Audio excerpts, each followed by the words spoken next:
Hi guys, welcome to coding Fataka YouTube channel. ఈరోజు ఇప్పుడు discuss అయ్యే టాపిక్ వచ్చి నెట్వర్క్ టోపాలజీ అనమాట. సో నెట్వర్క్ టోపాలజీ అంటే ఏంటంటే, ఇప్పుడు నార్మల్గా ఒక కంప్యూటర్ నెట్వర్క్ ఉంది. ఆ కంప్యూటర్ నెట్వర్క్లో మల్టిపుల్ డివైజెస్ అనేవి కనెక్ట్ అవుతాయి కదా.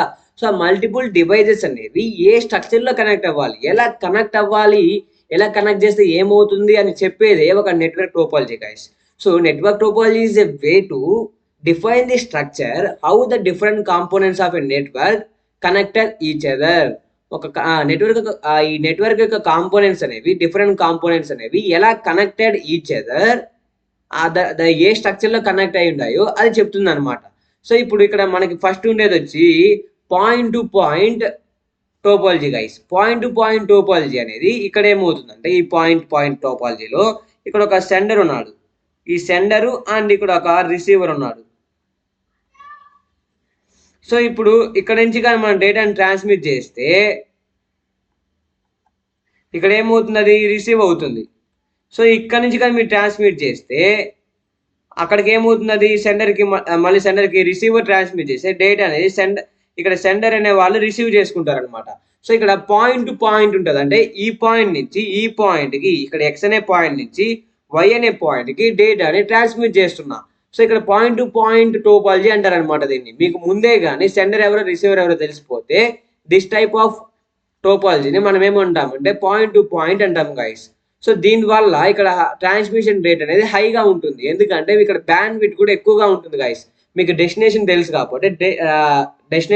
కాబట్టి డేటా అనేది స్పీడ్గా ట్రాన్స్ఫర్ అవుతుంది, దానికి బ్యాండ్ విడ్త్ కూడా చాలా ఎక్కువ పాయింట్ టు పాయింట్ టోపాలజీది.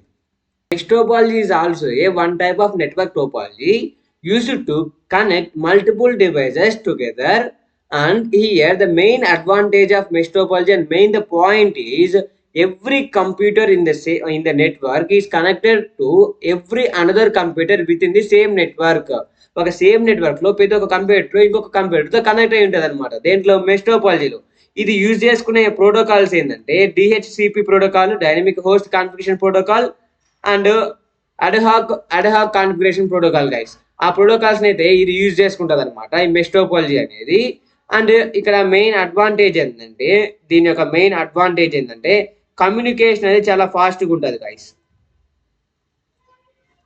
కమ్యూనికేషన్ చాలా ఫాస్ట్గా ఉంటుంది, ఎందుకంటే ప్రతి ఒక్క కంప్యూటర్ ఇంకో దాంతో కనెక్ట్ అయి ఉంటుంది కాబట్టి దాని కమ్యూనికేషన్ అనేది చాలా ఫాస్ట్గా ఉంటుంది. అండ్ ఇక్కడ సెక్యూరిటీ అండ్ ప్రైవసీ కూడా ఉంటుంది గైస్. మీరు దేనికైతే డేటాని సెండ్ చేయాలనుకుంటున్నారో దానికే సెండ్ చేయొచ్చు, కాబట్టి ఇక్కడ సెక్యూరిటీ ఉంది అండ్ ప్రైవసీ ఉందన్నమాట. అన్నిటికీ షేర్ చేయబడలే. మీరు దేనికైతే షేర్ చేయాలనుకుంటున్నారో దాని మ్యాక్ అడ్రస్ తీసుకొని పర్టికులర్గా దానికే డేటాను కూడా సెండ్ చేయొచ్చు మెష్ టోపాలజీలో. అండ్ ఇప్పుడు దీనికి ఎలా ఉంటుందంటే బొమ్మ చూపిస్తాను చూడండి. దీని యొక్క డిసడ్వాంటేజెస్ ఏంటంటే దీని ఇన్స్టాలేషన్ ప్రాసెస్ అనేది చాలా టఫ్గా ఉంటుంది. అండ్ ఇక్కడ దీనికి బిల్ చేయడానికి అయ్యే కాస్ట్ కూడా ఎక్కువ అవుతుంది గైస్. అది దీని యొక్క డిసడ్వాంటేజెస్. సో ఇప్పుడు ఈ కంప్యూటర్ ఉంది, ఈ కంప్యూటర్ దీంతో కనెక్ట్ అయి ఉంటుంది, ఈ కంప్యూటర్ దీంతో కనెక్ట్ అయి ఉంటుంది. 1 2 3 సరిపోయాయా? ఇప్పుడు ఇలా కనెక్ట్ చేస్తే మీరు చూడండి 1 2 3 1 2 3 1 2 3. సో ప్రతి ఒక్క కంప్యూటర్ కూడా ఇంకొక కంప్యూటర్తో ఏమై ఉండదు, కనెక్ట్ అయి ఉండదు అనమాట. డేటా అనే దాన్ని ట్రాన్స్ఫర్ చేసుకుంటుంది. సో ఇక్కడ మీరు చూసుకోవాల్సింది ఏంటంటే, ఇక్కడ star topology is also a one type of network topology. Here all the nodes or computers are connected to a central node or central hub అనమాట. ఒక హబ్ ఉంటుంది, దానికి మల్టిపుల్ డివైజెస్ కంప్యూటర్స్ అన్నీ కూడా కనెక్ట్ అయి ఉంటాయి గైస్. అంటే ఎలాగా, ఇప్పుడు ఇక్కడ ఒక సిస్టమ్ ఉంది, ఇక్కడ ఒక సిస్టమ్ ఉంది, ఇక్కడ ఒక సిస్టమ్ ఉంది అండ్ ఇక్కడ ఒక సిస్టమ్ ఉంది. సో ఈ కంప్యూటర్స్ అన్ని దేనికి కనెక్ట్ అయి ఉంటాయి, ఒక సింగిల్ నోడ్ కనెక్ట్ అయి ఉంటుంది. ఈ నోడ్ అనేది ఏంటంటే హబ్ అనమాట. సో ఈ ఒక హబ్కి ఈ డిఫరెంట్ కంప్యూటర్స్ అన్ని కూడా కనెక్ట్ అయి ఉంటాయి గైస్. ఈ హబ్ ద్వారానే మొత్తం డేటా అనేది కూడా వన్ సిస్టమ్ టు ఇంకో సిస్టమ్కి ట్రాన్స్ఫర్ అవుతుంది అనమాట. నార్మల్గా it is not intelligent hub, అంటే it is a passive in nature అనమాట. ఈ హబ్ అనేది ఈ టోపాలజీలో బ్రాడ్కాస్టింగ్ చేయదనమాట. సో ఇక్కడ ఇది యాక్టివ్ హబ్, దీంట్లో రిపీటర్స్ ఉంటాయన్నమాట, దాని ద్వారా డేటా అనేది ట్రాన్స్ఫర్ అవుతుంది. Carrier sense multiple access protocols, some protocols use చేసుకొని డేటా అనేది ట్రాన్స్ఫర్ చేస్తుంది గైస్ ఈ హబ్ అనేది. సో ఇక్కడ మీరు అడ్వాంటేజెస్ చూసుకున్నట్లయితే, అడ్వాంటేజెస్ ఏంటంటే మీకు ఇక్కడ ప్రతి ఒక్క డివైస్ని కనెక్ట్ చేయడానికి ఎన్ని కేబుల్స్ కావాలి, ఇది కోయాక్సియల్ కేబుల్స్ని యూజ్ చేసుకొని మనం కనెక్ట్ చేయొచ్చు అనమాట. ఈ నెట్వర్క్ని ఫామ్ చేయొచ్చు. సో ఈ కోయాక్సియల్ కేబుల్స్ అనేవి ఎన్ని కావాలంటే మనకి ఎన్ని కంప్యూటర్స్ ఉంటే అన్ని కావాలన్నమాట. So the total number of required coaxial cables are is based depends on the total number of computers in the network. So అదొక అడ్వాంటేజ్ అనమాట. ఇట్ ఈస్ రబ్బస్ట్ అనమాట. It is robust technology, robust topology. That means if one computer fails, ఈ ఇంకొక దానిపైన affect అనేది ఉండదు guys. ఇది కానీ ఫెయిల్ అయిపోతుంది ఈ కంప్యూటర్ అనేది, మిగతా కంప్యూటర్స్ అనేవి ఆ హబ్ కనెక్ట్ అయ్యి ఉంటాయి. దాని మధ్యలో డేటా అనేది ట్రాన్స్ఫర్ అవుతుంది. సో దానికి ఇట్ ఈస్ రబ్బస్ట్. అండ్ మీరు డిసడ్వాంటేజెస్ కానీ చూసుకున్నట్లయితే ద మెయిన్ డిసడ్వాంటేజెస్ ఏంటంటే ఇక్కడ ఒకవేళ కానీ ఏదైతే ఈ హబ్ ఉందో ఆ హబ్ కానీ ఫెయిల్ అయిపోయింది అనుకో, టోటల్ టోపాలజీ ఏమవుతుంది, టోటల్ నెట్వర్క్ ఫెయిల్ అయిపోతుంది అనమాట. So that is the main disadvantages in the star topology guys. Bus topology is also one type of network topology. Here the multiple network devices and computers are connected to a backbone coaxial cable. ఒక backbone కి అన్ని కూడా ఒక single cable కి connect అయి ఉంటాయి అనమాట. అంటే ఎలాగంటే ఇప్పుడు ఇది ఒక సింగిల్ లైన్ ఉంది, ఈ సింగిల్ లైన్ కి మల్టిపుల్ నోడ్స్ కనెక్ట్ అయి ఉంటాయి. సో ఈ మల్టిపుల్ నోడ్స్ అనేవి ఏమవచ్చు, కంప్యూటర్ అవ్వచ్చు, లేకపోతే నెట్వర్క్ డివైజెస్ కూడా అవ్వచ్చు గైస్. ఇది node 2, node 1, node 3, node 4. So ఇలా కనెక్ట్ అయి ఉంటాయి. అండ్ ఇక్కడ ఒక మనకి టర్మినేటర్ కూడా ఉంటుంది అనమాట. ఎందుకంటే ఇది ఒక బై డైరెక్షన్ అనమాట. ఇక్కడికి టర్మినేట్ అయిపోయింది, ఇక్కడ టర్మినేటర్ ఉంటే ఏమవుతుంది అంటే మళ్ళీ వెనక్కి వెళ్తుంది అనమాట. బై డైరెక్షనల్ అనమాట ఈ సింగిల్ కేబుల్ అనేది. సో దీన్ని మనం ఏమంటున్నాము, ఇది బ్యాక్ బోన్ అంటున్నాం అనమాట. బ్యాక్ బోన్ ఇది ఏమవ్వచ్చు, కోయాక్సియల్ కేబుల్ అన్న అవ్వచ్చు, ఆర్ ఏమవచ్చు అంటే ట్విస్టెడ్ పేర్ అయినా అవ్వచ్చు గైస్. ఈ రెండిట్లో ఏదైనా సరే బ్యాక్ బోన్ గా అయితే ఉంటుందన్నమాట కేబుల్స్ అనేవి. ఈ కోయాక్సియల్ కేబుల్ ఆ ట్విస్టెడ్ పేర్ అనేది మనకి ఈ టోపాలజీ మొత్తానికి ఒకటి ఉంటే చాలు గైస్, అదే బ్యాక్ బోన్ అనమాట. దాని ద్వారా డేటా అనేది ట్రాన్స్ఫర్ అవుతుంది. సో ఇప్పుడు ఇవి ఉన్నాయి కదా, వీటిని ఏమంటారంటే డ్రాప్ లైన్స్ అంటారనమాట. ఈ డ్రాప్ లైన్స్ ద్వారా మనం ఏమవచ్చు అంటే ఆ సింగిల్ లైన్ కి కనెక్ట్ అవ్వచ్చు అనమాట. సో ఇక్కడ మెయిన్ అడ్వాంటేజెస్ చూసుకున్నట్లయితే మీరు the total number of coaxial cables is required is 1. ఎన్ని కోయాక్సియల్ కేబుల్స్ కావాలి మనకి, ఒకటి కావాలి. ట్విస్టెడ్ పేర్ అయినా కోయాక్సియల్ కేబుల్ అయినా ఒకటే కావాలన్నమాట. Number of required coaxial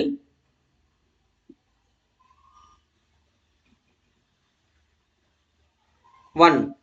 and drop lines ఎన్ని కావాలి మనకి, ఎన్ని కంప్యూటర్స్ ఉంటాయి, ఎన్ని డివైజెస్ ఉంటాయి అన్ని కావాలన్నమాట. N number of computers and devices ఉంటాయి, ఎన్ డ్రాప్ లైన్స్ మనకి కనెక్ట్ చేయడానికి కావాలి. ఇక్కడ మనకి ఈ coaxial cables and twisted pairs అనేవి అప్ టు 10 Mbps బ్యాండ్విడ్త్ అయితే సపోర్ట్ చేస్తుంది అనమాట డేటాని ట్రాన్స్ఫర్ చేయడానికి. దానికి దీన్ని ఎక్కువగా ఈ బస్ బేస్డ్ టోపాలజీస్ లో ఎక్కువ యూజ్ చేస్తారనమాట. అండ్ ఈ కేబుల్స్ ఉన్నాయి కదా, ఈ కేబుల్ యొక్క కాస్ట్ కూడా చాలా తక్కువ అనమాట. మిగతా వాటితో కంపేర్ చేసుకున్నట్లయితే ఇక్కడ కేబుల్స్ తక్కువ రిక్వైర్ అవుతుంది కాబట్టి కోయాక్సియల్ కేబుల్ అనేది కాస్ట్ కూడా తక్కువ అవుతుంది గైస్. అది కూడా ఒక అడ్వాంటేజ్ అనమాట. అండ్ ఇక్కడ ఒక డిసడ్వాంటేజెస్ కానీ చూసుకున్నట్లయితే ఈ కోయాక్సియల్ కేబుల్ ఉంది కదా, కోయాక్సియల్ కేబుల్ ఆ ట్విస్టెడ్ కేబుల్ ఏదైనా బ్యాక్ బోన్ ఉంది కదా, అది ఒకవేళ ఫెయిల్ అయింది అనుకోండి, ఎంటైర్ టోపాలజీ ఏమవుతుంది, మొత్తం కూడా ఫెయిల్ అయిపోతుంది గైస్. అదొక main disadvantages of the bus topology. Ring topology is also one type of network topology. Here the one node having adjacent nodes అనమాట. ఒక 2 adjacent నైబర్ నోడ్స్ ఉంటాయి అనమాట. దాని ద్వారా డేటా అనేది ట్రాన్స్ఫర్ అవుతుంది అనమాట. ద డేటా ఇక్కడ స్ట్రక్చర్ అనేది కూడా ఈ టోపాలజీ యొక్క స్ట్రక్చర్ కూడా రింగ్ టైప్ లోనే ఉంటుంది. సో ఇక్కడ కూడా మనకి ఏముంటాయి అంటే టర్మినేటర్స్ ఉంటాయి అనమాట. టర్మినేటర్స్ ఆర్ రిపీటర్స్ ఉంటాయి, రిపీటర్స్ అండ్ డ్రాప్ లైన్స్ ఉంటాయి అనమాట. ఈ డ్రాప్ లైన్స్ ఏం చేస్తాయి అంటే ఆ రింగ్ టోపాలజీలోకి మనల్ని కంప్యూటర్స్ ని కనెక్ట్ చేస్తాయి అనమాట. కంప్యూటర్స్ ని ఆర్ డివైజెస్ ని ఏం చేస్తాయి, కనెక్ట్ చేస్తాయి. అదే ఇది ఉన్నాయి కదా రిపీటర్స్ ఏం చేస్తాయి అంటే ప్రివెంట్ ది డేటా లాస్ అనమాట. డేటా అనేది ట్రాన్స్ఫర్ అవుతూ పోతుంది కదా, దాన్ని ఆ డేటా లాస్ అవ్వకుండా ప్రివెంట్ చేస్తాయి అనమాట ఈ రిపీటర్స్. అంటే ఎలాగుంటుంది అంటే చూడండి, ఇప్పుడు ఇక్కడ ఒక టర్మినేటర్ ఉంటుంది, ఇక్కడ ఒక టర్మినేటర్ ఉంది, ఇక్కడ ఒక టర్మినేటర్ ఉంది, ఇక్కడ ఒక టర్మినేటర్ ఉంది. ఇవన్నీ కనెక్ట్ అయి ఉంటాయి రింగ్ ఫార్మేట్ లో. ఓకే, దీనికి డ్రాప్ లైన్స్ యూజ్ చేసి మనం ఏం చేయొచ్చు, కంప్యూటర్స్ ని లేకపోతే దేన్ని కనెక్ట్ చేయొచ్చు, నెట్వర్క్ డివైజెస్ ని కనెక్ట్ చేసుకోవచ్చు గైస్. ఇవంతా కూడా డ్రాప్ లైన్స్ అనమాట. సో ఇక్కడ ఒక పెట్టుకోండి, ఇదొక నోడ్, ఇది డ్రాప్ లైన్స్, ఇవి డ్రాప్ లైన్స్ అండ్ ఇవి టర్మినేటర్స్ ఆర్ రిపీటర్స్, ఇది డ్రాప్ లైన్స్. ఓకే, సో ఇక్కడ రింగ్ ఫార్మేట్ లో ఉంటుంది అనమాట. సో ఇదొక యూని డైరెక్షనల్ వేలో అయితే వెళ్తుంది డేటా ట్రాన్స్మిట్ చేస్తే. అంటే మీరు ఈ నోడ్ నుంచి ఈ నోడ్కి కానీ డేటాని ట్రాన్స్ఫర్ చేయాలనుకున్నట్లయితే ఫస్ట్ ఈ నోడ్ నుంచి డేటా అనేది ఈ నోడ్కి వెళ్తుంది అండ్ దీని నుంచి దీనికి వస్తుంది గైస్. సో డేటా అనేది ఎక్కడి నుంచి ఫస్ట్ మీరు ఒకవేళ 100 నోడ్స్ అనుకోండి, 100 నోడ్స్ కానీ ఉన్నట్లయితే ఫస్ట్ మీరు ఫస్ట్ నోడ్ నుంచి కానీ డేటా అనేది 100th నోడ్కి కానీ మీరు సెండ్ చేయాలనుకున్నట్లయితే డేటా అనేది 99 నోట్స్ ఉన్నాయి కదా, రిమైనింగ్ 99 నోట్స్ అన్ని ద్వారా కూడా ట్రావెల్ చేయాలన్నమాట. ట్రావెల్ చేస్తే 100 నోడ్కి అక్కడికి వెళ్ళి రిసీవ్ అవుతుంది. సో డేటా ఎక్కడ లాస్ అవ్వకుండా ఉండడానికి ఈ టర్మినేటర్స్ని యూజ్ చేస్తాం గైస్. ప్రతి ఒక్క డివైజెస్కి ముందు కూడా ఒక టర్మినేటర్ ఉంటుంది. టర్మినేటర్స్ ఆర్ రిపీటర్స్ అనేవి ఉంటాయి గైస్. సో అందుకే దాని అయితే యూజ్ చేస్తున్నాము. అండ్ ఇక్కడ దీని యొక్క మెయిన్ అడ్వాంటేజ్ ఏంటంటే డేటా అనేది ఈజీగా ట్రాన్స్ఫర్ అవుతుంది. హై స్పీడ్తో డేటా అనేది అయితే ట్రాన్స్ఫర్ అవుతూ వెళ్తుంది గైస్ ఇక్కడ రింగ్ టోపాలజీలో. అండ్ దీన్ని బిల్డ్ చేయడానికి అవసరమయ్యే కాస్ట్ కూడా చాలా తక్కువ. ఆ రెండు అడ్వాంటేజెస్ అయితే రాసుకోండి. కాస్ట్ అనేది తక్కువ అండ్ కమ్యూనికేషన్ అనేది కూడా చాలా ఫాస్ట్గా అయితే ఉంటుంది గైస్. Communication fast.